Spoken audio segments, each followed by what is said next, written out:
Good morning. Talk 97.3 FM, 104.1FM, and 990 AM WEEB.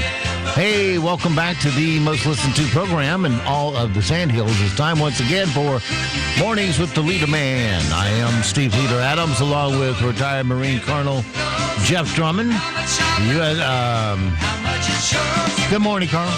Good morning, Moore County. Wake up, Buttercup. It's time to hit the road, put on those career costume, and get to work. That's right. Start working up those beads of sweat. Don't forget, of course, we are being seen around the world on a live video stream. That's available to you right now at talk973.com. It's the top middle of the page is where the link's located. If you're on your mobile device, YouTube will do the work. You just got to put Mornings with the Leader Man in the search. If you're on your mobile device, just need our crystal clear digital stream. That's available with many streaming apps such as TuneIn, iTunes, the Streamer, just to name a few. Put WEEB into that search. And as always, it's available off of our website in the upper right-hand corner of every web page, top right-hand corner where the icon says Listen Live on the air. Click that once and you're listening that quick. Weather for us today here in the Sandhills area. Sunny, sunny, sunny. Hot, hot, hot. Look for a high of 89 tonight, clear at 64. Tomorrow, sunny and 90. You know it was coming. With dew points in the low 60s, so low to mid 60s. So it won't be ridiculously muggy, but it's not going to feel good. I can tell you that. Anyway, oh, shut up, Napster. I just told it to stop, and it takes off anyway. Hate it. Let's see. Thursday, mostly sunny with a high of 90. Clear Thursday night, 65. Small chance of scattered showers Friday. Otherwise, partly cloudy, 86. At least it's cooler. Friday night, low of 70. You know it's getting summer-like when your low doesn't get below 70. Oh, right. Yeah. Saturday, most partly cloudy with a high of 84. But will it be a muggy 84? Wet and sticky. Sunday, 82. Monday, 85. 85 Tuesday. We got a chance of rain from Friday through early Monday. There's a small chance, but still, it'll be there. And Tuesday, the rain's out up here for good. Well, at least for Tuesday. Right now, around the Sandhills, winds are southwest at 3, visibility 9 statute miles. Pressure is 30-30, dew point 63, humidity 100%. It's sunny and 63 degrees currently here at Talk 97.3 FM, 104.1 FM, and 990 AM WEEB. Well, as we do a lot of times at this point in the show, is talk about something local that's annoying me.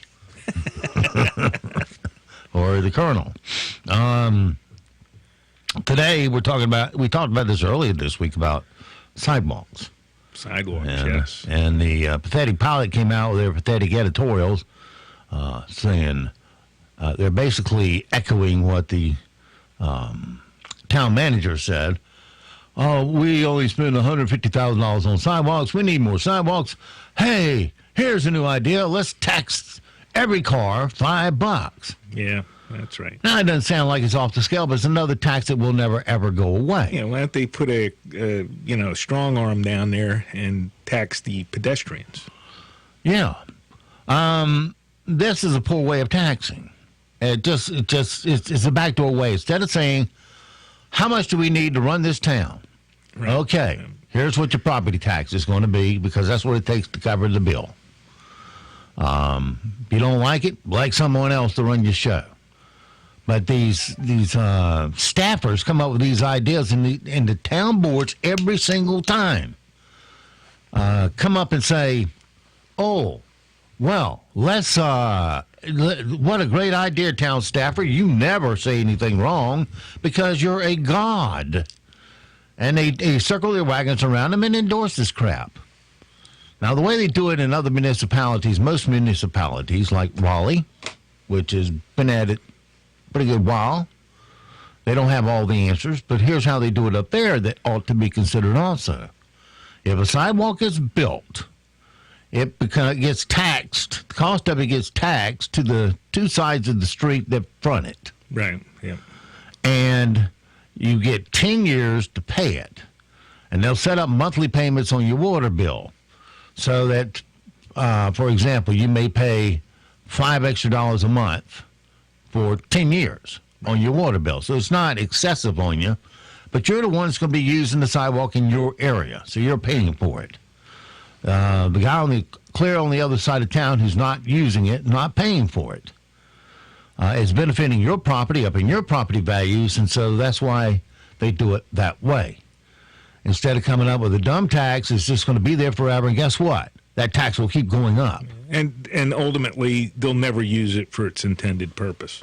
Yeah. I mean, because we know how sticky fingers are. Yeah. Well, they'll sit there and say it's destined for the sidewalks only. Well, we know how it ends up. Just like all the funds, federal, state, local funds that were all in little lock boxes for certain things, and now it's not there. Like Social Security. And it's never been used for what it was intended. So this is just another scam to separate you from your money. Well, the pilot got behind this, and they need to rethink their thinking, if that's possible. Another dumb thing that our municipalities are doing is they got this urge to micromanage everything in the community. Now, the state legislature is basically trying to pull these municipalities and counties back into check and take away some of their God powers over us. Yeah. Well. For example, your rights to your property. Let me give you an example. They're taking away the town's ability to put a minimum square footage down. Right. Okay. Now the town has other weapons in order to control these things. They can deny the planning of the property. I did a project once, and it won a ton of awards, and it met a great need. There were a lot of young adults that were living in apartments that at the end of a year, all they had to show for their hard-earned money were 12 canceled rent checks instead of a home. The money's gone either way, rent or mortgage, so why not have something to show for it? So we met a need, and we built these pedestal homes. They were up on a pedestal. They were 600 square feet. And one-bedroom homes. Right. And so it, wasn't the biggest in the world, but it met a big need. I came in after one weekend, we were 54 units behind. Just like quick. Sold 54 over a weekend. I went, holy cow. I said, I'm not geared up for 54 at this moment. That's when my career really took off. I got geared up in a hurry. But I said, secondly, we're leaving money on the table if they're selling this quick.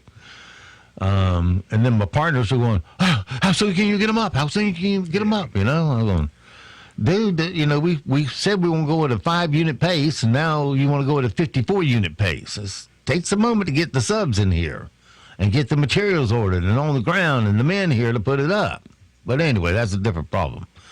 But my point is it met a need, the 600 square feet. And now they're wanting the municipalities to be able to say, just put a blanket. The municipalities are wanting to say, well, we are closer to the people. We want to put a blanket ordinance across everything that says minimum square footage. Can't build anything less than 1,500 square feet in our town. Well, if something better works, it needs to be looked at. Right. If that's the best use of that property, it needs to be looked at. And like I said, you go into this development idea. It's over there on Durley Road in Raleigh, if you ever want to look it up, in the big curve. It's a beautiful project. Cedar shake roofs, and at least there was cedar shake when I left. Well, yeah, those will last for a while. Yeah, and well designed. Like I said, won a ton of awards for what it was. And I got the what do they call it? The home builder. Let's see, Prater Homes winner. I was the Prater's Home winner. Won that every time I entered. All 4 times. Now, then they started giving out so many of them, for every gazillion different categories. It wasn't even fun to win because it's like everybody gets one. Right. You almost get a participation award. But back to the subject. Let's go over a couple of them. The minimum square footage we've done. You know, they can still have control without putting it into an ordinance, and that's what the state legislature is trying to prohibit. Right. That you can't lock out a whole town from doing this. Right. Extend tax exemption to home builders. All that's for is, you know, should a home builder be taxed property tax on a unit that's not finished? You know, you have to go out there and say, how far along are you on this date? And, yeah, I can see it on the property. They hit you with the property. Property tax, yes. Yeah, they hit you with the property itself and not the unit. Yeah, if you haven't sold it yet, okay, I got that. But still should be paying for the property. Though, yeah, and they do make you do that. Let's see. Rollback reasons a municipality code enforcement officer may consider a building unsafe. All right, let's talk about that for a second. You take, for example, and the Colonel's one of these. It has a separate meter at their house for the water going into the lawn. Right. This way you don't pay the sewer rate on water that's being sprinkled on top of the ground and not going down the sewer line. And you get hit at a lower rate. Right. Yeah. But then along comes some little snothead in the code enforcement department at a local municipality, and he says, "Oh, you need a backflow valve. I think you need one because in one out of every 500,000 cases, you might be a drop or two of water that gets back into the system. Right. So let's tax everybody with a backflow valve." And the commissioners, you know, look at staff. Oh, the God of enforcement says we need a backflow valve. Aye, God, yes, God. And we clap our hands, and now there's a tax on everybody. They're not smart enough to go ask a real plumber, hey, is this a problem, and find out. No, it's not. Yeah. And they always endorse what their code guy says. They don't ever countermand what they say, which is one of the worst things that government does. They just give them carte blanche, and these guys get this God syndrome in their head that whatever they say is true and will be, because the board or the council will back me up every time, which is wrong. These are just some of the things. But what's happening is all the municipalities and counties are banding together, shoving out a resolution saying, we need all these powers locally. And I think this is a point, and we'll see if Jamie's got the gonads to stand up to this county and say some things need to remain on the state level to keep you in check. Why wouldn't he? He shafted us on several other things despite, local opposition. Yeah. Well, these bills are good for all of us. It keeps our local government in check, and it keeps people that we don't elect in check. Yeah. Because these code guys, they just blanketly put out these code enforcements or make up a new code. Yeah, that's it. That's called MSU. That's a formal military term. Make stuff up. Yeah. And that's what they do. So they make up a new code, and nobody can fight back because, A, you don't elect them. Yeah. They're an employee, and town board won't overturn them ever. And I mean ever. They never overturn it. Yeah, and where's the money go? You get $100 or $98 to get it inspected annually. So somebody's making out here. I don't know who.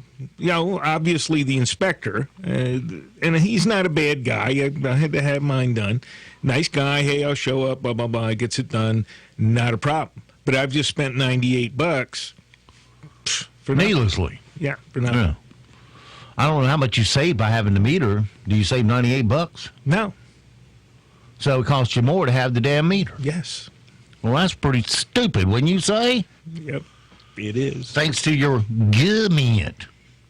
So it's time to back up and get the counties and get the, another one was clear cutting land. Oh, yes, right. Okay. So let's go suppose you inherit 300 acres from Granddaddy.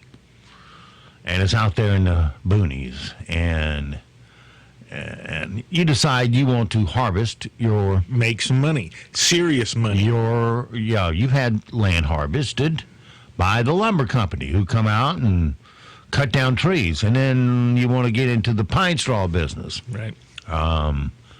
Which you got to go get an allotment for. Yes. Yeah.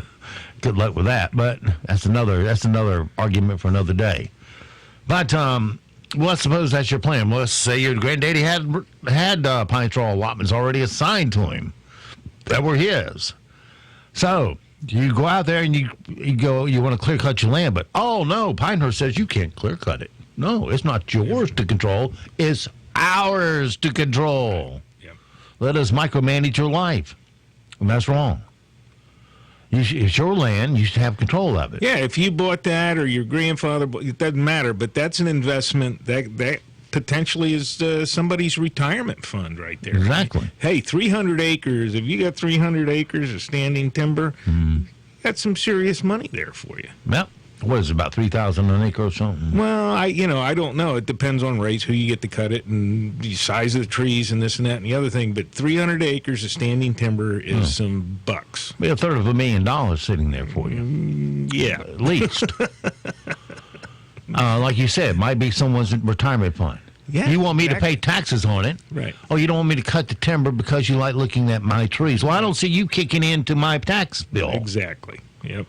Who are you to sit there and look at my trees for free? Yeah. That's a fact. Now, I agree. It looks better with the trees on it than all, but it's still property rights. You have a right to maximize your property. Well, especially if for the benefit of the whole community. If you've put that into the forestry or agricultural program or whatever they're calling it today, and you've got a managed property, et cetera, and your expectation is that you're going to make some money of that. Yeah. So, or you go out there and thin the herd with getting the big trees out. Yeah. Well, and I don't know how much of that is actually in a particular, most of that would probably be out in the county, so I don't know how much problem you'd have doing that. Well, see, the city wants to extend their jurisdiction out into the county. Well, that's true if you take that mile extraterritorial shaft job that people get. Then you don't vote for them, but they sure good. They got control over your land. Yeah, that's a fact. Yeah. That isn't right. Mm-hmm. I don't think. Well, Southern Pines has control of my land, but I'm not in the county. I'm not in the city. I'm in the county. There's all right. Well, that would be a perfect example if your property here was all trees, or something. Well, they've already tried to do that to you anyway. So. Well, yeah, we have surprises coming for them, don't we? You have surprises. I just listen to them. It would just be fun. That's why. I would do it. I had my engineer do it. Said I'd do it because I'm that bat crazy. Yeah, there you go. Bat guano crazy. But the state legislature needs to go through with their bill and put these limits in place. And when you listen to it from that perspective, if you're a property owner like you and you've had some of these issues where, someone is telling you what you can or can't do with your property, then this thing makes sense that they're doing in Raleigh. Yeah. For a change. Yeah, and you got some people that, when I was zoning a piece of property here, a lady asked on the planning board, well, what kind of mailboxes are you going to have? Yeah, there you go. The hell if I know. Yeah. We've got the cart way before the horse, lady. You don't get to ask me. You don't get to micromanage me that close. 15 of them on a 2x6. Different colors. We want that rustic rule look. And use big old 20-penny nails so that it really sticks out. Yeah, leave them sticking out about bent over. Yeah. So anyway, all right, that's my soapbox moment today. But don't be thinking that if the state government passes these, that is bad. It's not. It's keeping our local county and municipal governments back in check. Yeah. That they still are accountable to the state also. And they can't take away your property rights with ordinances and blanket changes to the ordinances Right. Within the county. And they've had some good things. We had an ordinance basically said, hey, if we don't tell you you can do it, you can't do it, which is just it made my head spin when I read that. No. And of course, Raleigh, just about this time I was moving down here, said, hey, these ordinances that are worded like that are a no-go. Yeah. So, I read that. I was like, oh, my God, what moron wrote that? Yeah. Well, we all want to live in peace and harmony, but you know what? It's also like that 400 unit that they tried to get approved last week in Aberdeen. Right. And the Aberdeen Town Board turned it down. I don't know the reasons why. I haven't looked at the project that hard. But still, is it the best use for that property? Because you got to remember, we showed him. We don't want his 400 units. Well, something's going to go there ultimately. Right. It's already zoned for something. You don't ever look at that something. In this case, it's double-wide mobile homes are zoned for that area. Now, would you rather have that? Because that might be what you get. Yeah. And you can't stop it because it's already zoned for it. So be careful what you wish for. If it's an improvement of the property and locks the developer into a nice project so he can't change it, you agree to this and it's got to go this way. Because 400 families, I hate to tell you, are going to move into our area during the first quarter of next year. That's the rate that we have them coming in here, 2,000 families per year. Has been for decades, because that's about all the water and sewer can handle at a time. And with our density levels, that's as much as it's going to. That's the supply and demand right there. That's this point where supply and demand meet. 2,000 families a year, and they're going to go in somewhere, so they'll clog up traffic somewhere else instead of there. But you're not going to stop them. That's the point. You didn't stop a single family from moving. Not one. Because all these people have the NIMBY crowd, so, let me in and shut the door behind me, not in my backyard. Yep. That's what NIMBY stands for. And so you're going to have growth. So make it good growth, is all I'm saying. All right, and it may be in a crappy plan. I don't know. I'd have to look at it. But that one plan is going to meet every demand, but you got to allow a person to develop their land. Right. Well, they were asking to rezone, correct? I guess so. But they were a conditional use permit, which would lock them into that plan. Yeah. So you know what you're getting up front. Right. No surprises later. And they have to stay with the plan. Right. You're going to have that many lots, that much open space, that many amenities and whatnot, and the amenities go in proportionate to the number of homes there, so forth and so on. All right, let's get you going here this morning. The Avengers Endgame is out. Told you about that earlier, how all the tickets were sold at the Saturday showing. Oh, was it? Except for a few onesies here and there. Oh, shoot, I missed my chance to go. Okay. I do like the way you can reserve your ticket. You got a seat. You know where you're going to sit. Yeah. Oh, and I haven't been in the new section there. It's actually nice because there are no bad seats. Yeah. They haven't crowded them in to the point that you can't. I mean, you have a recliner.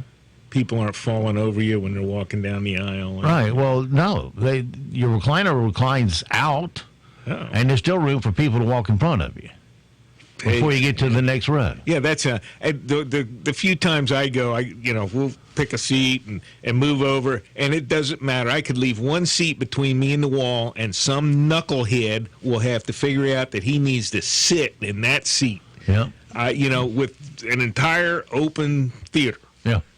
Hundreds of, tens of seats anywhere else in the theater. Well, 5 minutes into the movie, one guy will come and sit in front of you with a big old afro head on his head and block your view. Yeah. Yeah. Or, they just, the movie starts and people start getting up and got to walk around and, fill popcorn bags and, it just never fails. But it is a big improvement over what was there. And I'll have to go try it out. Yeah. And there are a lot less seats in each theater. Yes. So they're running like every theater at night has got the Avengers. They stop the movies on the other screens and put Avengers on it at night. And it's just a bunch of different starting times. Oh, well, yeah, okay. So it's every 30 minutes they got another group coming in. And so I can do that online, go get my ticket and just walk right you get in. your ticket right there on your phone with the Fandango app, I believe it is. Oh, is it? Okay. And you just show that to the ticket taker and walk on in. I've already paid. Already paid. Yep. Now, if I can get popcorn delivered to my seat, we'll have it made. Yeah, that would be nice. Yes, may I have my $11 bag of small popcorn? Or small bag, my $11 small bag of popcorn. And my $5 small Coca-Cola. Did they fix the bathroom over there, too? They're working on them. Oh, okay. They just started those. Yeah, all right. Yeah. Last time I checked, there was still rust around the sinks and the men's room. Well, yeah, you could skate in the men's room. It's kind of dangerous walking in there. But, yeah, they're starting to work on the ladies' room, which all the ladies know it needs it bad. I if that was as bad as the other side, then yes. Yeah, no, yeah, they should just take a flamethrower and take care of it. They were bad. It would always be my luck if I reserved the seat and it's a full house, and the one seat that's not working in that whole theater will be the one I reserved. Yeah, well, yeah. I know they have a handicap section too. And, Yeah, well, they've had those for years. Yeah. So. All right. Wow. Where did time go to? Speaking of the Avengers, you know, the spoilers have been out there to try to tell you how it ends and all that. And, I read about the guy that came out and gave it away, and they beat him. Well, Avengers Endgame spoilers have come from professional football players, dopey school kids, and dumb domino workers. What should the penalty be for these idiots who spoil the biggest movie ever? New laws are being made as we speak. All across the country, a monumental legal fight has begun, and it could well affect you or someone you know wherever you may live. A number of state Supreme Courts will soon be issuing rulings that if anyone standing near you is about to reveal spoilers from Avengers Endgame, it would be legally permissible to punch them in the throat. Hey, I can't believe what happened at the end of the Avengers. It's your right to live in a spoiler-free zone until you're sitting in the theater with your $10 soda watching Avengers Endgame. And please remember, Star Wars comes out in December. By that time, you may be able to use lethal force. Force. See what we did there? You're welcome. And wouldn't it be awesome if there was a season 9 of Game of Thrones? Here's how they could syndicate it to even a wider audience. Your favorite TV show of all time is coming back for another season, but this time it's a sitcom. Get ready for Thronefeld. You love your children. It's your one redeeming quality, that and your cheekbones. It's a show about nothing except for dragons, killing, zombies, and sex. All my life, men like you've sneered at me. And all my life, I've been knocking men like you into the dust. Thronefeld, coming soon to TBS. Yeah. Well, they're supposed to. This 3 seconds is brought to you by your husband doing some manscaping. Yeah, it's Jeff getting his chest hair off. Oh, yeah. They're supposed to come out with a prequel for Game of Thrones or something. That's what I read. Yeah. Yeah, kind of like Star Wars. They try, they get a big entity there, and they try to expand and make more money. All right, coming up on 8 o'clock, when we come back, the Zoom Vault Extended Zone will be here with you. It is 8 o'clock, 64 degrees. Another very warm day on tap for our Wednesday. Look for mostly sunny, a bit on the sticky side, too. Look for a high of 89. Then for tonight, clear sky, 64 is the best we'll do for our low. Thursday, another hot one, and you knew the 90 number was coming. Mostly sunny with a high of 90. Thursday night, mostly clear skies, a low of 65. Slight chance of a shower on Friday, otherwise partly cloudy with a high of 86. I'm Steve Leader Adams in the Weather Center. Broadcasting from the top of the North Carolina Sand Hills, 97.3 FM, 104.1FM, and 990 AM, WEEB, Southern Pines, Pinehurst, Aberdeen. News this hour from townhall.com. I'm Rich Thomason. Attorney General Barr goes before the Senate Judiciary Committee this morning. He's expected to face Democrat allegations of covering up incriminating parts of the Mueller report to protect President Trump. Republicans have defended redactions in the report as not only allowed, but even required by law in the case of a special counsel's report going public. But Democrats insist it's all a cover-up, although the effort to shame Barr into releasing an unredacted version is likely to come up short. The hearing will provide an opportunity for a handful of would-be Democrat Party presidential nominees, Amy Klobuchar, Kamala Harris, and Cory Booker, all hoping to show prospective voters that they're the most qualified to lead the party's charge against President Trump in 2020. Bob Agnew reporting. Tennessee Republican Mark Green will force a House vote calling on the Justice Department to launch a perjury investigation of former Trump attorney Michael Cohen. Green has introduced what is known as a privilege resolution that gives the House 48 hours to vote on the proposal. A number of Republicans contend that Cohen lied under oath a half dozen times during testimony before the House Oversight Committee in February. Cohen already faces a 3-year prison term for lying to Congress during an earlier appearance. That's Capitol Hill correspondent Wally Hines. Secretary of State Pompeo says embattled Venezuelan President Nicolas Maduro was all set to flee his troubled country, but was stopped by Russia. More anti-Maduro pro-democracy protests expected today in Caracas. The suspects under arrest in connection with yesterday's shootings on the campus of the University of North Carolina, Charlotte. 2 people killed, 4 others wounded. 50 weeks in prison, the sentence for WikiLeaks founder Julian Assange, sentenced by a judge in London for skipping bail back in 2012. Wall Street, Dow futures up 86 points, S&P futures 9 points higher.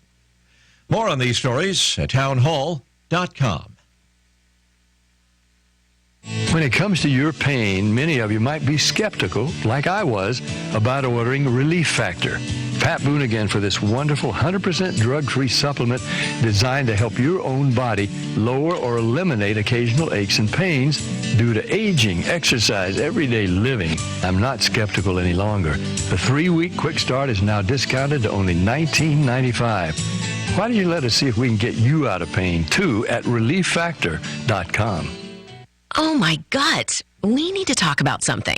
Constipation, abdominal pain, and bloating. You tell yourself, well, it's not that bad. You take laxatives and modify your diet and exercise routine. But thinking about it all the time is frustrating. This doesn't have to define you. If your constipation comes back again and again and you don't know why, then it may be time to seek help. Go to ohmygut.info where you can learn more about your symptoms and get to know your gut. That's ohmygut.info. ohmygut.info. Saudi Arabia tries unsuccessfully to persuade the Palestinian Authority to accept the U.S.-backed Middle East peace plan. The latest from the Media Line's Charles B. Blazer. Saudi Crown Prince Mohammed bin Salman reportedly offered Palestinian Authority President Mahmoud Abbas $10 billion over a decade to accept the U.S. peace plan slated for release in June. Abbas recently traveled to Riyadh to discuss details of President Trump's so-called deal of the century to end the Israeli-Palestinian conflict. According to Arab media, bin Salman asked about the PA's annual budget and vowed to cover the amount if Abbas re-engages in U.S.-mediated negotiations. However, the PA leader reportedly rejected the offer on the basis it would, quote, mean the end of my political life. Meanwhile, Jordan's envoy to Ramallah said that the U.S. peace initiative would reshape the foundation of the entire Middle East. I'm Charles B. Blazer, Town Hall News, Jerusalem. News and analysis at MediaLine.org and townhall.com. Some people told they have Alzheimer's may instead suffer a newly identified mimic of that disease. Too often the word dementia is used interchangeably with Alzheimer's when there are multiple brain changes that harm memory and thinking skills, not just the telltale plaques and tangles of Alzheimer's. Tuesday, scientists said a buildup of an abnormal protein named TDP43 sometimes causes dementia. Researchers defined the disorder in the journal Brain, one of a list of dementia causes that includes strokes and the buildup of clumps of another protein. For now, TDP43 can be spotted only on autopsy. The next step, a better test. Researchers said it's critical to get better at telling dementias apart if they're ever to uncover good treatments. Keith Peters reporting. A Georgia teenager accused of using a pellet gun to shoot and wound children on a playground of an elementary school in the Atlanta area, shooting at least 9 students last week at Winbrook Elementary in Stone Mountain, Georgia. More on these stories at townhall.com. Hi, this is Steve Peter Adams. How would you like to treat your office to a free lunch? Well, log on to WEEB990.com and register your office for the Jersey Mike's Hack of Subs. We'll pick a lucky winner each Friday morning, and lunch is on us in Jersey Mike's that day. That's WEEB990.com. So what makes Jersey Mike's special? It starts with the bread, baked fresh throughout each day. Next, high-quality meats and cheeses, sliced individually for your sandwich. Jersey Mike's. Taste it, and you'll see it really is a sub above.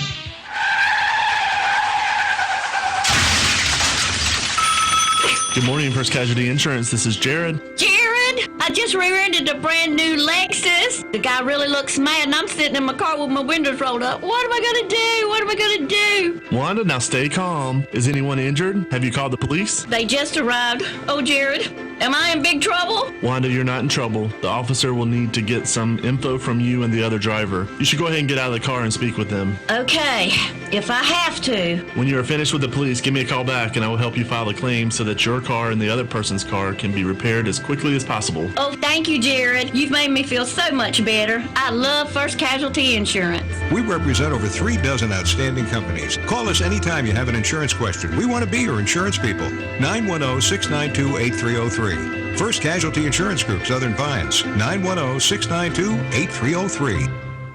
You found it, your dream home. The perfect square footage on a quiet street. The midtown condo with the amazing roof deck. The country house on some acreage. Or maybe it's a little bungalow on the beach. Whatever your dream looks like, First Bank offers personalized loan programs. Great rates and exceptional service every time for everyone. Dreams happen at First Bank. Learn more by visiting a local branch or go to localfirstbank.com/mortgage. Member FDIC, Equal Housing Lender. Hi, it's Keith again from locally owned Sweet Dreams Mattresses and More in Southern Pines and Sanford to talk about sleep. That's what we do best, whether you just need accessories or you're looking to build a new sleep space from the ground up. Sweet Dreams Mattresses and More carries all the top brands: Tempur-Pedic, Sealy, Stearns & Foster, Beauty Rest, Serta, Spring Air, and Hypnos. And don't forget, our Dream Team will deliver your new mattress and take your old one away to donate to a family in need through our Dreams for All Foundation. Sweet Dreams Mattresses and More. Better sleep, sweeter dreams. It's 1948. The Pinehurst Resort is closed for the summer, and J. Ellis Fields, along with his children, opened Fields Plumbing and Heating. It's blazing hot, and you could hardly walk on the sandy streets. But Mr. Fields is a pioneer in the development of air conditioning, and Moore County residents take comfort. That's almost 70 years ago, and Fields Plumbing and Heating continues to offer fast and dependable air conditioning service to its customers. No job is too big or too small. Call Fields Plumbing and Heating at 910-949-3232. NCN News. I'm Mike Rayleigh. 2 students at the University of North Carolina, Charlotte were shot and killed when a gunman opened fire with a pistol inside of a classroom building on Tuesday afternoon. 4 other students were hurt. Police have arrested 22-year-old Tristan Andrew Terrell, who reportedly withdrew from the university last semester.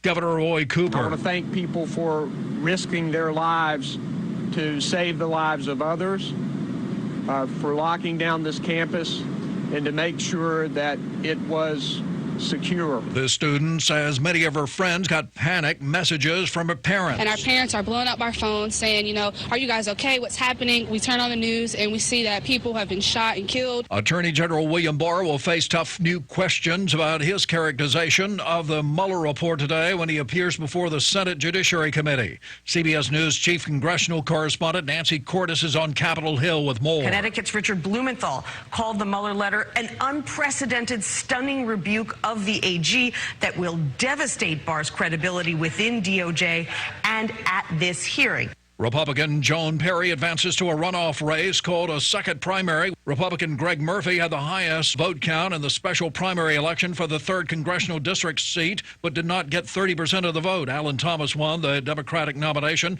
and tells WITN News. It's such an honor to have a chance to represent Eastern North Carolina and go to the next level. And I just want to thank all those volunteers and voters across all 17 counties across the East. Johnston County Sheriff Steve Bissell announced an arrest on Tuesday in a murder cold case that had gone unsolved for 46 years. Larry Joe Scott was arrested on Monday in Florida and has been charged with first-degree murder and kidnapping in the 1972 death of Bonnie Neighbors. You're listening to NCN News.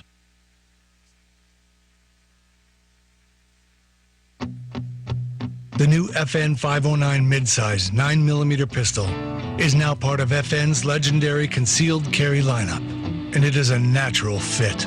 With its smaller grip frame modeled after the battle-proven million rounds tested FN 509, the FN 509 midsize comes with two 15-round magazines and naturally improves concealability. Available at your local firearms dealer. FN, the world's most battle-proven firearms. A Sport Clips Championship haircut experience makes you feel like your hair has its own walk-up music. Maybe you play sports. Maybe you play sports online. Or maybe your sport is keeping up with your kids. Your hair deserves its own walk-up music. And at Sport Clips, we make it easy. A game-changing cut from a stylist trained for guys while you're surrounded by sports. Hair this good needs no introduction, but you'll want one anyway. So download the app, check in, and get your hair in the game. Just ahead of a march by public school teachers in Raleigh, State House leaders laid out their budget plans for education. State House Speaker Tim Moore says better compensation for teachers and other state workers is a priority. Last year, we passed a historic raise for state employees and a fifth consecutive teacher pay raise. This year, we provide even more raises for state employees and key increases for correctional officers, court administrators, teachers, principals, and assistant district attorneys. In Venezuela, after violent clashes between protesters and the military yesterday, opposition leader Juan Guaido is asking supporters to continue demonstrating today in an attempt to unseat President Nicolas Maduro. The U.S. government is throwing its support behind Guaido, whom the Trump administration views as Venezuela's legitimate leader. Reporter Cody Weddle spent years in Venezuela and says 3,000 or so generals within the military will really make the decision here. They live very comfortable lives. But if they feel like there's some type of tipping point here, like this really is going in Juan Guaido's direction, they may feel like they need to jump ship in order to protect themselves in any future government. Juan Guaido has offered amnesty to any military member who defects and supports him instead of Maduro. A Jacksonville man has pleaded guilty to charges stemming from a fatal shooting at a beach bingo parlor 7 years ago. Federal regulators want you to know sleeping pills can do more than help you sleep. The FDA has long warned that such sleep aids as Lunesta, Sonata, and Ambien can cause next-day fogginess or cognitive impairment. But now all packaging will also contain strongly worded warnings about what can happen while under their influence, including such risky behaviors as sleepwalking and sleep driving. In fact, some hospitals have stopped using the drugs because of the dangerous things patients can do in that semi-conscious fog. Vicki Barker, CBS News. Mike Rayleigh, NCN News. Skies will remain sunny for today, and it's still going to be hot and a little sticky out there. Look for a high of 89 degrees. Tonight, mostly clear, 64 for your low. For Thursday, well, you knew 90 was coming, and it's going to be here on Thursday. High of 90 with mostly sunny skies. Thursday night, clear skies and 65. Friday, a slight chance of showers. Otherwise, partly cloudy and a high of 86 degrees. I'm Steve Leader-Adams in the Weather Center. Right now, here in the Sand Hills area, is mostly cloudy and 67 degrees. Humidity max at 100%. 2.67. Pressure is 30-33. Winds southwest is 7. Visibility at 10 statute miles. Good morning. It is 8:13. Let's take a look at your Sand Hills news for this Wednesday hump day. Moore County and its 11 municipalities are presenting a unified front in opposing what they call the North Carolina General Assembly's assault on local government through a number of bills that could limit their ability to manage growth and development. A resolution drafted by the county at the behest of several municipal leaders cites an array of bills pending in the General Assembly that are enabling legislators to micromanage the governance of all 100 counties and 522 municipalities in the state.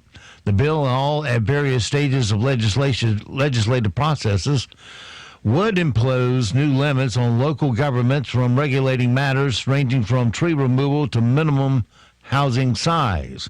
Municipal leaders believe these kinds of decisions are best made at the local level closest to the people most affected.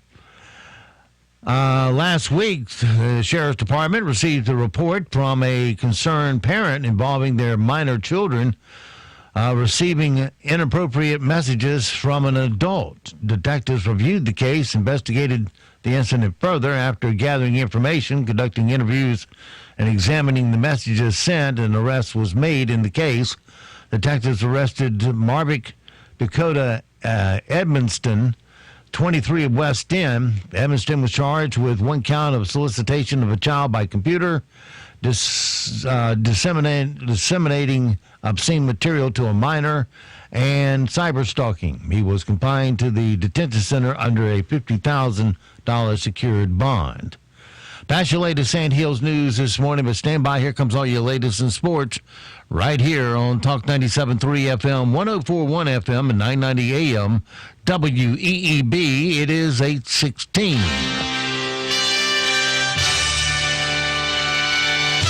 NCN Sports, I'm Josh Zach. We start with the NBA playoff action on Tuesday. Kevin Durant poured in 29 points and established an early defensive tone against James Harden before the Warriors completed a 115-109 win over the Houston Rockets. No lead is safe against this team. We know that, and we know that they're going to make runs as well. Steph Curry delivered 20 points despite dislocating a finger in the first quarter. Golden State taking a 2-0 lead in their Western Conference semifinal series with the Rockets that now shifts to Houston. Game 3 is on Saturday. The Milwaukee Bucks rebounded from Sunday's 22-point loss to the Celtics to even their Eastern Conference semifinal series with Boston at a game each. Chris Middleton drained 7 of the Bucks' 20 buckets from beyond the arc in a 123-102 romp over Boston. On the ice, the Columbus Blue Jackets are 2 wins away from advancing to the NHL Eastern Conference Finals after taking a 2-1 lead in their second-round series with the Boston Bruins. Sergei Bobrovsky turned back 36 shots, nipping the Bruins 2-1. The series continues in Columbus with Game 4 tomorrow night. San Jose is up 2-1 in their second-round series with Colorado thanks to Logan Couture, who netted a hat trick in the Sharks' 4-2 win over the Avalanche. Tonight, the Carolina Hurricanes bring a 2-0 lead over the New York Islanders back to PNC Arena after a dramatic double overtime victory over the Capitals in Game 7 in the first round. The script flipped with the Hurricanes taking their 2-0 lead. The Hurricanes went to Brooklyn and stole home ice advantage away from the Islanders with 2 straight wins, but they lost Peter Mrazek with a groin injury. Yesterday, head coach Rod Brindamore talked about Mrazek's progress on returning. It's day-to-day for him, but we're definitely, and with goalies it's a little different too. You got to be really careful, and you don't want to have something that should be a short-term thing turn into anything longer, so we'll definitely be taking our time with that. Curtis McElhenney will get the start between the pipes for the Hurricanes tonight in Game 3. This is NCN Sports. If you are a state employee, a public school teacher, or a state retiree, you need to pay attention to this special message. New government mandates by State Treasurer Dale Folwell will threaten health care benefits for you and your family. These new mandates will cut $400 million in health care benefits for patients. This will lower the quality of care and limit access to the doctors and hospitals you know and trust. These new government mandates will ruin the state employee health plan. That means state employees and their families get hurt in the process. You will pay higher prices for healthcare access and procedures. There is a common sense, practical solution. It's value-based healthcare, and insurance companies and healthcare providers are embracing it all across North Carolina. Tell State Treasurer Dale Folwell to work with our healthcare providers and fix the state employee health plan. Paid for by Partners for Innovation in Healthcare, a 501c4 independent expenditure not authorized by any campaign or candidate. Yesterday, the Carolina Hurricanes announced they acquired a second-round pick in the 2019 NHL Draft and a conditional third-round selection in the 2020 Draft from the New York Rangers in exchange for rights to defenseman Adam Fox. The conditional third-round selection in the 2020 Draft becomes a second-round pick if Fox plays at least 30 games for the Rangers during the 2019-2020 season. North Carolina has hired Courtney Banghart as its next women's basketball coach. The school announced the hire Tuesday morning after UNC's Board of Trustees approved terms for the 5-year contract for the 40-year-old who spent the past 12 years at Princeton. Wake Forest announced they've signed Dave Clawson to a contract extension through 2026. Athletics Director Ron Wellman announced the extension on his final day before his retirement. Josh Zach, NCN Sports. The following Viewpoint editorial is being expressed by Kevin Lewis, a Carthage resident. Tom Robinson, who has been the town manager of Carthage for over 5 years, has achieved little for its residents, the town or the county. Carthage is also the county seat of Moore County, and one of the county commissioners has told me that he is embarrassed to drive through the town. Carthage was a thriving town 30 years ago, but Robinson and Mayor Lee McGraw have not attracted business to the town except for an increase in bail bond businesses and secondhand stores. Robinson championed a tattoo studio, which failed in just a few months. A vape shop is another Robinson venture. Town is known for the Pick and Pig restaurant and the McConnell Gilliam Airfield, the creation of independent developer Roland Gilliam, and has nothing to do with Robinson or McGraw. Instead, Robinson has concentrated on targeting the browbeaten, economically challenged residents with code enforcement by an outside agency. Robinson himself lives in Pinehurst and operates on a limited employment arrangement. He has antagonized residents with threatening tactics. Last year, the residents fought back when he tried to take away their basketball platforms. Carthage has no recreation area, and McGraw is trying to claim Hillcrest Park as a Carthage project in the pilot. Hillcrest Park is a county recreational area which the Moore County taxpayers are funding. It is within Carthage town limits, but so are the government buildings. 2 of the county commissioners have expressed anger at this because it is a county project. Carthage also has no town library of its own and claims the Moore Regional Library as the Carthage Library. It is the only town in Moore County that does not contribute its share to the regional library. Reportedly, the town police force is the lowest paid in the county. The code enforcement is Robinson's only tool in his failure as a town manager and McGraw as a mayor. 3 years ago, I was cited for having a sofa on my covered porch, claiming it was interior furniture. It was purchased at Home Depot as a washable, removable cushion settee. I have a table on the porch, which may be a problem now. You never know. Robinson practices selective enforcement. Helping the orphans has furniture and debris outside on a 24/7 basis, as does another secondhand store with connections to a town commissioner. When I brought this up to the pilot, they could care less, even though I showed the pictures of the stores with debris outside. Town commissioners take up an inordinate amount of time discussing the houses of the residents instead of attracting business and new residents. Few people want to move to Carthage and regret buying homes in the town when they do. I know I do, but reselling a home in the town is difficult. Robinson has to be replaced along with McGraw. This is Chuck from Sunbelt Service Pros. Are you just not feeling it anymore with your AC service provider? Are you calling those guys because that's what you've always done, or because there's a sticker on the thermostat with an old phone number on it? How about this? Take a chance and you'll be thrilled to find that you're getting real value for your heating and cooling dollars. When you call Sunbelt Service Pros, you are dealing with a professional and reliable service provider. Our technicians are highly trained and certified and can quickly address any issues. Our customers find our technicians and office staff courteous, friendly, and professional throughout the whole process. We're doing something right here. You need to check us out. Find out what you've been missing and call us today. Sunbelt Service Pros at 910-944-2044 or go online to sunbeltservicepros.com.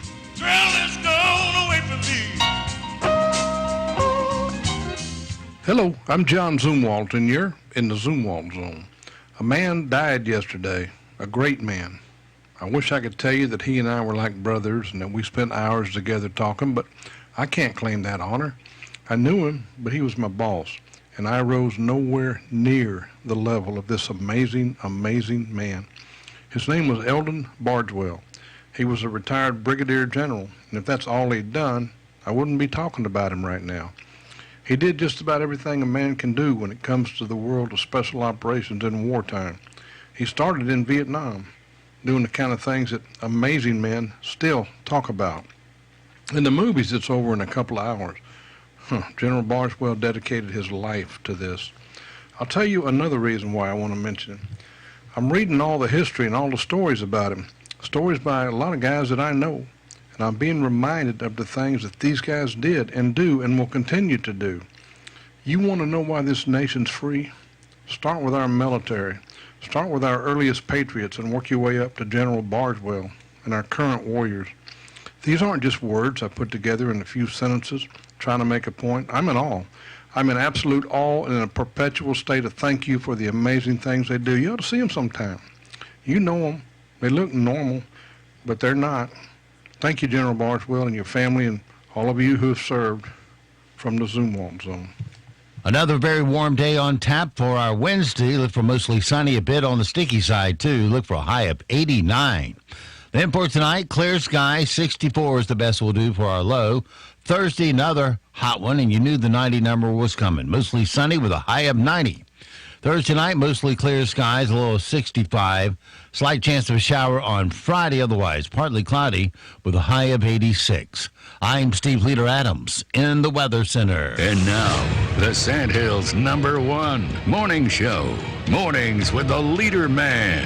Here on Talk 97.3 FM, 104.1 FM, and 990 AM WEEB.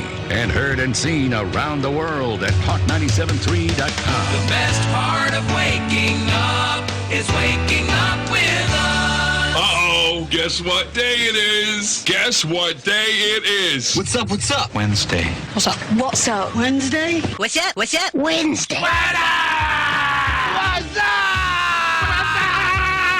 No, we're not doing that anymore. We're not doing that anymore? Absolutely not. It's time to start the daily routine. 2 divided by love can only be 1, and 1 is a lonely number. 2. Good morning, Talk 97.3 FM, 104.1 FM, and 990 AM WEEB. Hey, welcome back to the most listened to program in all of the Sandhills. It is time once again for Mornings with the Leader Man. I am Steve Leader Adams, along with retired Colonel Marine Jeff Drummond. Morning, Moore County. What are our orders today? Well, hey, you're wasting daylight. You got to get out of the rack. Let me hear those feet slap the concrete. Get out, moving it. There we go. Don't forget, of course, we are being heard and seen around the world on a live video stream. That's available right now at talk973.com. Up top middle of the page is where that link's located. And on your mobile device, your YouTube app will do the work. Just put Mornings with the Leader Man in the search. If you're on your mobile device just needing our stream, our digital audio stream, we suggest many streaming apps that'll do it. But 3 of them are TuneIn, iTunes, Streamer. All are free and available at your app store. Just put WEEB into the search. And if you're on our website, that stream's always available in the upper right-hand corner at talk973.com. The icon says, on the air, listen live. Click it once and you're listening that quick. Weather for us today here in the Sandhills area. Things will finally become sunny later. We're starting out with some clouds right now. High of 89, then tonight clear, low of 64. Sunshine on tap for you Thursday, 90 degrees. You knew it was going to happen for a high Thursday. Clear Thursday night, a low of 65. Friday, Saturday, Sunday, and part of Monday, we got a chance of a shower or thunderstorm mixed in there throughout the period. Otherwise, it'll be a little on the cloudy side throughout the period. Look for a high Friday, 86, 84 Saturday, 82 Sunday, and 85 on Monday. Right now around the Sandhills, winds are southwest to 7, visibility 10 statute miles, humidity 100%, dew point 67, sticky, pressure 30-33, and it's cloudy 67 degrees currently here at Talk 97.3 FM, 104.1 FM, and 990 AM WEEB. And as we do on Wednesdays, John Zumwalt joins us and with the extended Zumwalt Zone. Good morning, John. Good morning, Steve. I feel like we should name this show that we're all three on together. We should probably call it the Three Curmudgeons, because that's what we sound like sometimes. I wish people could hear us arguing among ourselves. We agree on just about everything, but not everything, and we do laugh and we do have a good time. What's the old saying? If you agree on everything, one of you is unnecessary. Well, there's so much truth in that. All right, I'm going to talk about the same old thing, folks, except I'm going to throw some parents into this. I want to talk about a group of parents. A group of parents I think are getting a raw deal. But before I do that, let me make a kind of a blanket statement. And this statement has nothing to do with teachers or teachers' assistants or janitors or coaches or bus drivers or IT people. It has to do with the folks my fight is with.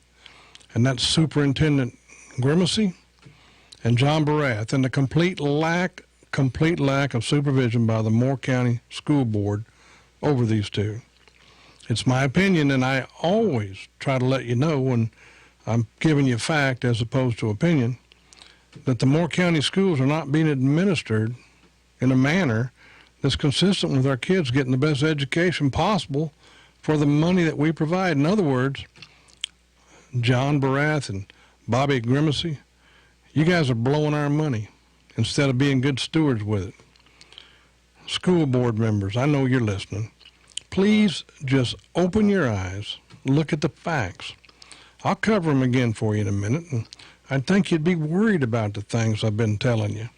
I would think that at least one of you would stand up and say, all right, enough. We're going to stop this, and we're going to stop it now. We're going to look into it and see what the facts are. Why do you continue to believe the spin these two guys put out? Neither one of them make all that much sense when they speak, but especially Bob.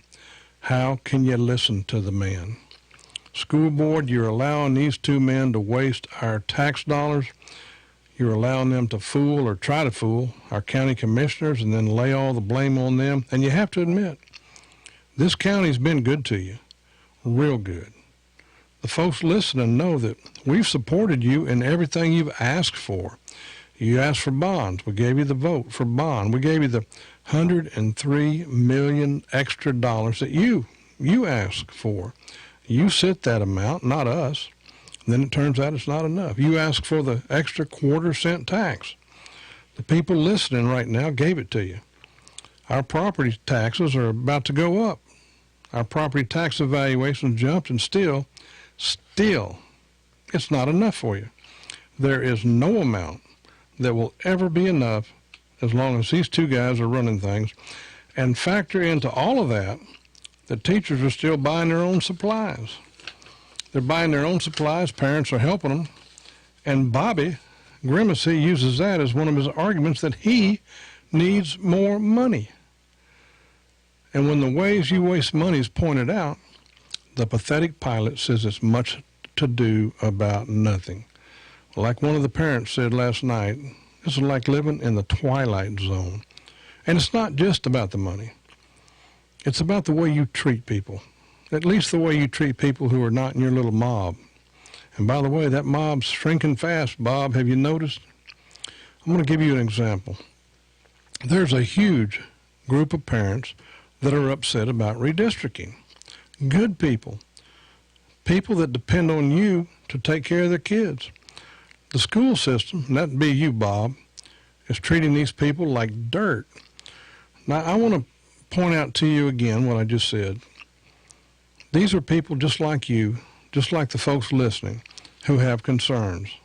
They're not troublemakers. They didn't import them in from some other country. These are good people, good citizens who make our community a lot better because they live here, just like you do. Now, how do you have the right to not answer these folks during one of your so-called public forums? How do you have the right to not listen to them? I went to one of your little gatherings, Bob, one of the gatherings you're so proud of. It was the biggest waste of time a person could possibly participate in. And for folks who don't know, Bobby Grimacy has these big events in which he claims he allows the public to speak. They're a joke, but they're an unfunny joke. And since so many parents are upset about redistricting, and since so many of them want to tell him face-to-face how they feel they're being let down, how they feel they're being shut out, he controls the whole thing, so they cannot speak, even though he claims it's a public forum. A lot of anecdotal evidence points to our superintendent being a bully. I don't think and if you ever want to have a hearing on that, Bobby, let's do it. We'll bring some folks on here, and you can come on, and we'll just talk about some of these stories. I don't think Bobby can take it when people talk back to him. It's almost like he wants to throw something at him or kick a door. Does that ring a bell, Bob? So here's what happens. Bob will have someone talk for a half hour, someone from the schools on behalf of the schools, and nothing is said that's new. It's just 30-minute shot. Nothing is gleaned from the speech. And when you watch the crowd like I did, People are talking to each other, or they're on their cell phones, or they're have angry looks like, when will this end so that he can hear us? We've heard him over and over and over. You know why they're upset? Because these parents are there to speak to the man who they believe is threatening the education of their children. Not a bunch of mean-spirited people, good people, doing the best they can, trying to make a living, trying to do what's right, just like all of us. All they want to do is be heard. And I'm going to interrupt myself to say something that came to mind this morning. The only way the other side ever gets heard is on this radio station, WEEB, owned by Steve Adams. And Steve and I were chatting this morning, and along with Jeff, and we don't always agree on everything. In fact, we had a pretty major disagreement this morning on something. But still, if you want the other side to get out, you've got to, it's radio stations, the only way to do it. You sure can't depend on the pathetic pilot. So I hope that you'll consider tuning in here and telling folks you know about it to listen, because this is what we call the truth. And we're always glad to put facts up against anybody else's facts. And yet, these parents, time after time, they're shut down at these meetings. They don't have this radio mic. They're not allowed the freedom to come before Bob Grimacy and speak the way you are on this radio station. Grimacy has them fill out a card with a question on it. Then he takes these cards and puts them in a big basket, and him and his minions go through it, and they pick a few. And then he addresses the issue. But the trouble is, he doesn't address the issue. The man is incapable of answering a question. He goes on and on and on until he'll finally end by saying, well, I hope that answers the question. But it never does. And no one is allowed to respond. That is not the way you hold a public forum. And if it gets a little bit loud and people get a little angry, just deal with it, Bob. That's the way life is sometimes. At the meeting I attended, several parents were upset to the point they yelled out questions or comments. They were immediately shut down. They were told if the crowd couldn't follow the process, well, it'd end this session. Why are these parents upset in the first place? Well, they're upset because Bob Grimacy has orchestrated a redistricting plan that's going to take children out of the schools they currently attend. They're taking kids out of a school with a grade of B and sending them to schools with a grade of D, taken from B Bravo to D Delta. And yes, pathetic pilot, it involves busing. Now start writing your little column. Oh, give yourself 4 or 5 more bogeys while you're at it. Now you ask, why would parents care about their kids going to another school? Well, here's the answer. Many of these parents, in fact, a whole lot of you who are listening, moved here and bought your house based in large part because of the school that you wanted your child to attend. How many times have we moved and the first thing out of our mouth is, what are the schools like? And we buy our house accordingly if we can. Now, most parents would try to steer away from what is called a low-performing school. Oh, my goodness, pilot, go nuts. We didn't make up that term, low-performing school. You know where it came from? I'd never even heard of a school called a low-performing school. That's straight from Moore County Schools and the state. They tell us which schools are low-performing. We don't tell them. They don't, however, tell us that it's Superintendent Bob Grimacy's fault that they're low-performing. How long has he been here now? Fix it, Bob. Fix it. Don't just try to bust kids in to make it look better so that you can take the credit for it. And even though I have no idea how your bonuses are obtained or what your contract reads, sure stinks that you want to bus in kids from other B-performing schools to underperforming schools, or low-performing schools, as you call them. So you tell me, what parent would not be upset to learn that Bobby Grimacy is going to pull their kid from a school that they plan, these parents have planned their personal lives around, paid a lot of money for a house based upon the schools, and then he's going to send them across town on a bus. That's right, pilot a bus. to a lower performing school. Oops, I made a mistake. Let me correct that. That's right, pathetic pilot a bus. All right. Now, of course, Bob has accused these parents of being racist. He says that they don't want to go across town because they don't want their kids to be to have to deal with someone beneath them. And he's strongly hinted racist many times. The only one who has ever introduced racial data into any of this is you, Bob. These parents don't give a hoot about a child's race. No, I'm not going to say it. And you're the guy who brought up economic status also.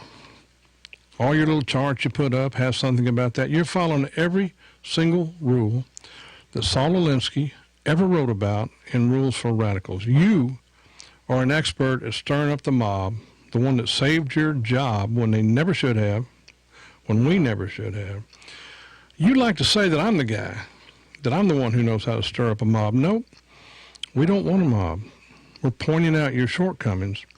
The only time the mob forms is when you start crying to them. Now, you're good at shutting parents up, Bob, when they speak, making them look like bigots.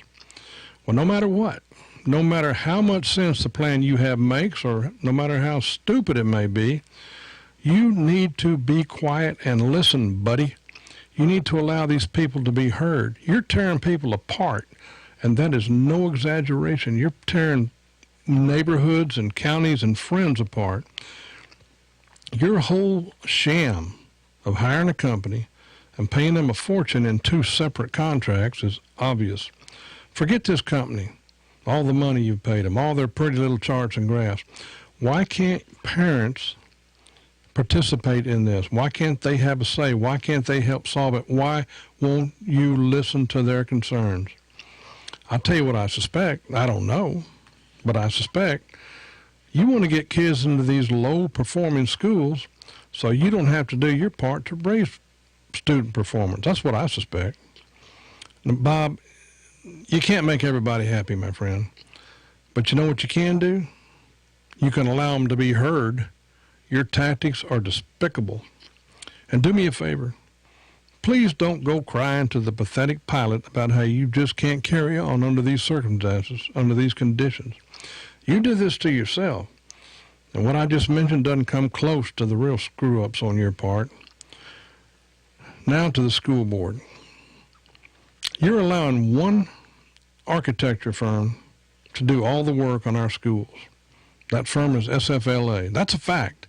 There is no denying that fact. You are allowing that one architecture firm to do everything. That same firm, SFLA, is under investigation by law enforcement in South Carolina for suspicion that school officials somehow helped them gain an unfair advantage and get all the business, all the contracts in that particular school district in Horry County.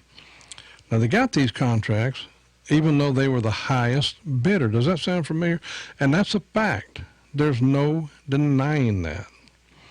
John Barath, the Moore County Schools Executive Officer for Operations, used to be a high-ranking executive with SFLA, the firm we use, the one under investigation.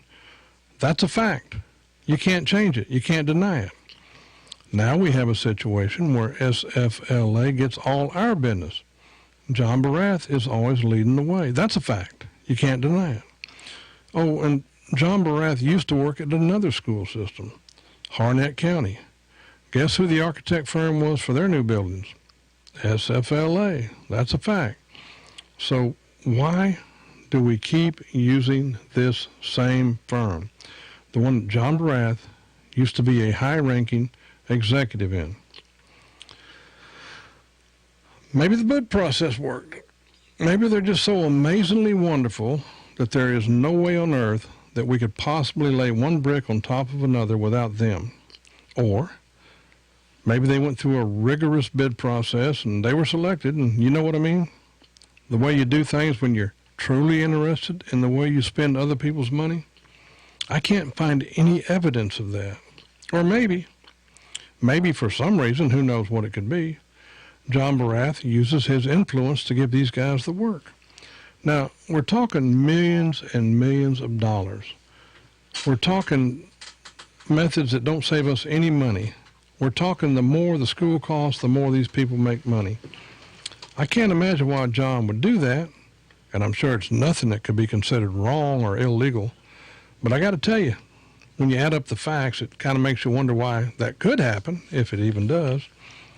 I told you last week about the video I'd watched several times in which Barath explains to the school board how that little committee picked SFLA as the architect. Well, that was a joke.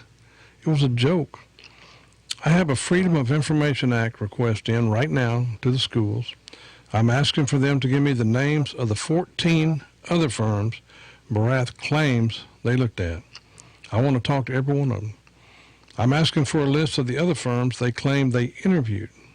I want to see documentation, because I've learned you can't take the school's word for it. When I get it, I'll share it with you. Now, again, I haven't mentioned the whole mess with the current bidding process and the school board's decision to not go after $1.5 million I believe is owed to us. Even the pathetic pilot admitted there's a chance we could recover that money, but in their words, it's much ado about nothing. Much ado about nothing? Are you good men and true? I'm starting to doubt it. Remember when Helena Wallen Miller, the chairperson of the school board, issued her statement? She stated they weren't going after that money because they may not get it, and she didn't want to take a chance. I bet we could find 1,000 attorneys in this state who would handle it on contingency. And as Steve often says, just report them to the insurance board. Let them take care of it. If you gave an attorney half of whatever they would recover, and they will recover because the law is clear, and it's covered by Travelers Insurance Company, we'd get this money back. Why have a bid bond? Why bother with it? And only the good Lord knows how many times this has happened in the past, and Barath has just unilaterally dismissed it. I don't know that he ever has, but the point is that neither do you. When all this started, folks, do you think I went looking for this? Who would ever have dreamed that we'd uncover what's happened? Who would even suspect such a thing? I'll call it lack of good judgment and a total lack of oversight by our school board. I can't really blame our board before because they were so enamored with the genius of Dr. Bob after what happened to the last school board that we fired, or forced to resign, I should say, with our mob action. So there was very little incentive for anyone to correct or overlook or look over the shoulder of Bob Grimacy. But you know what? You no longer have that excuse. I've done your work for you. All I'm asking you to do is take action. The superintendent is supposed to be an instructional leader. He should know the most important job of the school district is to make sure students are learning and achieving at high levels. I'm going to say that one more time, and if you disagree with me, I hope you'll call this radio station or call me personally. The most important job of the school district is to make sure students are learning and achieving at high levels, not to make sure a certain architect firm gets the bid or to make sure that the construction company doesn't get gets to keep their money. I bumbled through that, sorry. Money's part of it, though. I get that. Just quit throwing it away. Start managing it. School board and Bob and John, I know what your plan is. Pathetic pilot, I think I know what you're doing as well. You guys have just decided we'll be quiet about this. We won't say anything. We won't issue anything except write an editorial. How long can that Zoom walk guy live anyway? This will go away sooner or later. Well, you're right. It will go away. It'll go away as soon as you realistically take action on the things we brought to light. Steve and I will bring this up every 15 minutes if we have to, until you do what is right. What is so difficult about just talking about the facts and not dismissing them, not sweeping them under the rug, actually literally launching an independent investigation into this? Because it's coming. You can do it or we'll do it. As soon as I get my FOIA answered, about why we keep hiring SFLA, I'll let you know. Meanwhile, teachers and principals and others of you who know me, and all of you who knew Mindy, this is not about you. It's not about accusing you of anything. It's not about trying to ruin teachers' reputations who are in these underperforming schools. It's about fixing this circular mess we're in. Having been married to a teacher for 34 years before I lost her, I understand how repressive it can be working under a regime that will not allow you to speak out. Speak out for the kids. Speak out for things that might help them.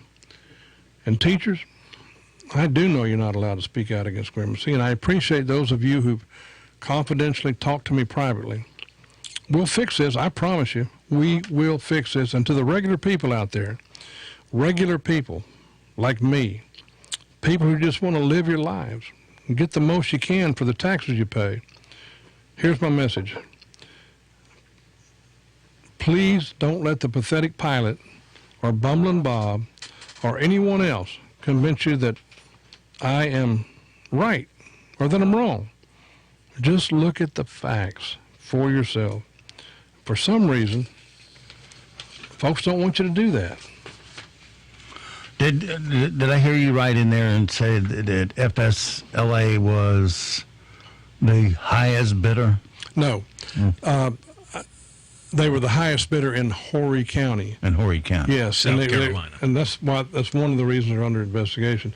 As far as I can tell, Steve, there was no bidding process for them here. If there was, I can't find it. That's what the FOIA is in for. But they're claiming there were 18 firms. 14. 14. Yep. 14 firms, and the little committee was Bruce Cunningham, John Barath, Dr. Bobby Grimacy, one of the school board members, and the other names escape me.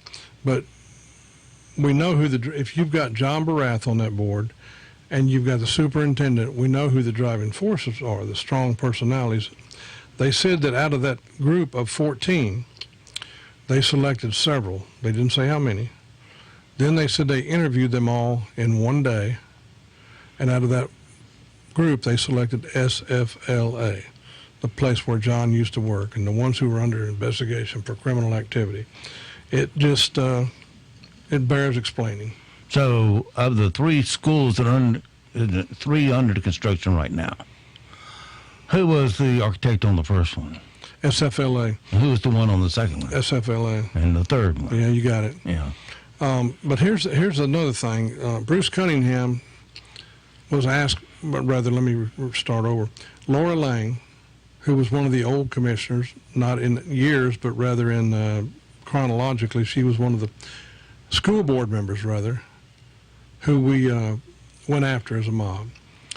She stayed on the school board, stood up to all of them, and she asked the question of the little committee that John Barath was talking for. She asked him, all of the drawings that SFLA has that you talk about, do we own those? And after a little bit of back and forth, she was able to get him to say, no, we don't own those. Those belong to them. Bruce Cunningham, who was the chairman of the school board at that time, things got kind of quiet for maybe 10, 15 seconds, and Bruce said, well, one of the reasons, and I'm obviously, folks, I'm paraphrasing this. He said, one of the reasons that we chose SFLA is they had some drawings and they had some different designs, and so we're getting an architect and we're also getting some designs. Well, those architectural plans did not belong to us, Bruce. If we get them, we're going to have to pay for them, and all of our schools are different, and they're all the contracts are written so that the more the school costs, the more the guys drawing the plans make. So where is there any incentive for anyone to try to keep costs down? It doesn't make sense unless we have business people overseeing the antics of these two guys, Barath and Grimacy, who seem to think we have endless money. And to be honest with you, they do have endless money, because every single time they go before the commissioners, and the commissioners try to hold them to do what's right, here they start parading parents, and here they start parading children, and woe is us, and we need this, and we need that. And the commissioners are trying to do the right thing. And so they'll support the schools over and over until finally you can only give so much. You can only do so much. And if we don't support them in their efforts to keep school spending not necessarily down, but rather spent on the correct things and not blow money by not doing their due diligence. We owe it to them. We owe it to the commissioners, but we also owe it to all of the folks like me who are just, and you and the guy and the gal listening out there just trying to make a living. Doesn't make sense. Well, it would seem like it'd make a whole lot more sense if you got four schools you're going to build, and you strike a deal with one architectural firm where a lot of the duplication can be saved. The money can be saved through the duplication in the plans, or slight modification would save us money, and to get all that handled up front. But it just reeks of something that doesn't smell right. Well, and I said this the very first moment that you and I ever discussed this. Do not allow yourselves, school board, to be sucked into the cover-up. I don't believe that you're trying to cover anything up. I believe that you've allowed yourself to be fooled to the point where now you're part of it. One of the things that they're doing that we were talking off mic is they just blindly accept the word of staff. And they forget who's working for who. They got to get on top of their business, which they're not. They got to be putting out the orders, not receiving them from the superintendent, and tell him how it's going to be, and not accept what he says it's going to be. And look at what he would like, and then tell him what it will be. Well, I agree. Go ahead, Jeff. Well, let me ask Jeff a question. Okay. Oh, yeah. This is the Marine Colonel. He lets me call him Jeff on the air. All the other times he makes me stand at attention and direct call him Colonel. Lock your heels when you're talking to me. Yeah, that's right. Well, but you, in your former job, you did lots of contracting work. Some, yes. Yeah. Isn't there a firewall between people who are connected and the person who's seeking the contract? Oh yeah, if you're found out it's supposed to be, I know it happens. Yeah. You can't sit there, work on a contract from a military perspective, say then retire and go work for that company, vice versa, kind of things. Yeah, it's not ethical. It shouldn't happen. It does. When it's found out, it's treated appropriately, and you get hammered into the deck. And that is the key. It's handled appropriately after the fact. Now, what were you going to say before? Well, I just, not getting off the topic, but for some of the, earlier you talked about parents who never have their answers to their questions at these events. And I was going to offer to any of them, you can come in here to WEEB. Steve Adams, for years, has allowed people to come in, speak their minds. He doesn't charge anything. All it costs you is your time. Come on in. He'll give you a minute. Write it out. He'll put it on there. He'll make it sound good, and you'll have your opportunity to tell Bob what you think. All right. With that, thanks, Jeff, and thanks, of course, John, for the extended Zoom Wall Zone. Don't forget, John has a daily feature every day. It's 7:25, 8:25, and throughout the day, called the Zoom Wall Zone. And for the rest of us, so it goes for this Wednesday. Have yourself a great, safe day. We'll see you back tomorrow for a Thumping Thursday. Until then, be sure to support all the mom and pop businesses you hear on our airways, because they are the backbone of our economy here in Moore County. Your money will stay here, roll over, and create jobs. And don't forget, millions of Americans have fallen and they have died to give and protect the freedoms that you get to enjoy today. Live today worthy of their and their family's sacrifice. I'm Steve Leader Adams, and the Leader Man, and Nicky Colt the Dog. We'll see you at 2 o'clock this afternoon at the Hot Sticky Dog Park.